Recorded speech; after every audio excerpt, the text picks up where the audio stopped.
Adik-adik mahasiswa, Jokowi bukan Soeharto, kalian juga bukan Adian CS. Ditulis oleh Dian Pras di siwar.com.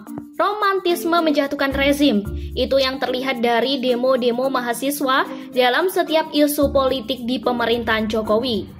Joko Widodo sebagai Presiden RI ke-7 disamakan, dibandingkan dimiripkan dengan Presiden RI kedua, Soeharto. Rezim Jokowi sama dengan rezim Orba. Kira-kira itu gambaran ngawur yang coba dilempar ke masyarakat, terutama ke adik-adik mahasiswa entah lewat narasi hoax, penggiringan opini dan lainnya. Ramainya pasar berita-berita bohong ditambah adanya konsumen tetap menjadikan hal yang paling tidak masuk akal menjadi kebenaran. Itulah faktanya. Apa mau dikata, memang ada orang-orang yang karena berbagai alasan membenci Jokowi. Berkeliaran bebas keberadaan berita-berita yang menyudutkan Jokowi yang dapat memperkuat keyakinan kalau Jokowi pantas dibenci. Tak peduli apakah berita menyudutkan ini benar atau tidak, masuk akal atau tidak. Untuk itu kiranya marilah kita tumbangkan rezim ini, lengserkan Jokowi, rezim ini harus jatuh. Mosi tidak percaya. Kurang lebih itu yang saya tangkap dari sekian kali demo-demo mahasiswa yang terjadi selama pemerintahan Jokowi. Terlihat jelas penggiringan agar Presiden Jokowi menjadi target utama dengan menamakan pikiran sekaligus bekal keyakinan kepada para mahasiswa yang berdemo bahwa dulu Pak Harto saja bisa, masa iya Jokowi tidak? Seolah ada harapan di sana dengan gerakan demo demi demo dari mahasiswa akan berujung pada dukungan mayoritas rakyat atau masyarakat Indonesia. Dengan dukungan rakyat terciptalah kondisi mirip tahun 1998, di mana aparat dan rakyat akan saling berbenturan. Suasana memanas, terciptalah kerusuhan hampir di setiap kota besar, memaksa DPR bersidang, dan memaksa lengser Joko Widodo mengulang romantisme lengsernya Bapak Soeharto. Tapi apa mungkin hal itu terjadi? Melengserkan Jokowi, tampaknya adik-adik mahasiswa ini lupa. Pak Harto itu lengser bukan semata-mata hanya karena demo dan kerusuhan saja. Banyak hal yang melatar belakanginya.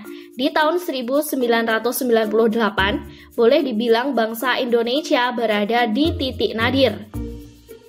Baik ditinjau dari segi ekonomi, politik maupun moral. Beberapa bulan sebelum kerusuhan terjadi krisis moneter dan gelombang PHK besar-besaran. Rupiah melonjak dari 2.500 hingga hampir menyentuh 17.000 per dolarnya. Harga BBM naik, diikuti dengan harga sembako dan kebutuhan lain. Para pedagang banyak yang berspekulasi dengan menahan barang di gudang. Akibatnya, pasar-pasar dan supermarket sering kehabisan stok. Untuk mengantisipasi kelangkaan, banyak orang kaya yang menimbun sembako. Dengan kondisi seperti itu, rakyat frustasi dan memendam rasa amarah. Hal itu semua yang membuat mahasiswa turun ke jalan. Dan yang pasti karena aspirasi ditutup rapat, boro-boro bisa protes. Hilang iya tanpa jejak. Coba tanya Adin, Budiman Sujatmiko dan lainnya. Mereka turun mewakili rakyat karena tidak tahan berhadapan dengan rezim Orba cekik tanpa pernah bisa protes dan akhirnya turun ke jalan. Dan yang paling penting secara sosial politik, rezim Soeharto tumbang karena para loyalis termasuk unsur ABRI dan MPR meninggalkan Soeharto. Jadi bagaimana dong demonya selalu berisik soal lengser-lengser, mosi tak percaya, rezim jatuhkan? Rumit dan ruwet secara hukum dan konstitusi melengserkan presiden sekarang ini. Tak percaya, belajar lagi biar paham. Maka itu adik-adik mahasiswa ini harus sedikit pintar. Jangan mau jadi alat atau boneka politikus dan provokator. Dengan 1-2 tokoh teriak di medsos langsung ikut mengepalkan tangan dan terbakar semangatnya. Bertambah panas baca ulasan Jokowi, mulai melakukan politik dinasti, anak dan mantu maju pilkada. Lah, belum tentu juga ada yang milih, sudah heboh dan galau. Pak Harto dulu langsung tunjuk Mbah Tutut jadi mensos tuh.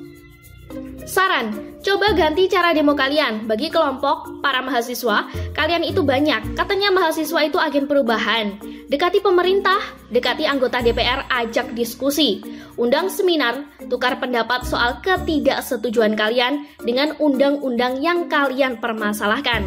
Adu argumentasi, buktikan jaket alma mater kalian itu bukan hasil membeli, tapi hasil pergumulan pemikiran dengan modal intelektualitas. Pemerintah dan anggota DPR susah didekati, ya ampun kreatif dong, dekati anggota K-pop aja bisa, buat konten TikTok aja mampu, masa iya tidak bisa memancing pemerintah dan para wakil rakyat keluar sarang untuk adu argumen? Intinya, cari cara kreatif agar aspirasi kalian para mahasiswa didengar.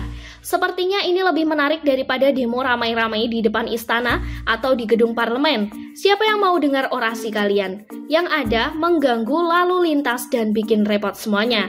Demo kalian itu rawan disusupi, apalagi ditambah menjerit-jerit, bakar, dan mengamuk tidak jelas untuk teks UU yang belum sepenuhnya juga kalian pahami.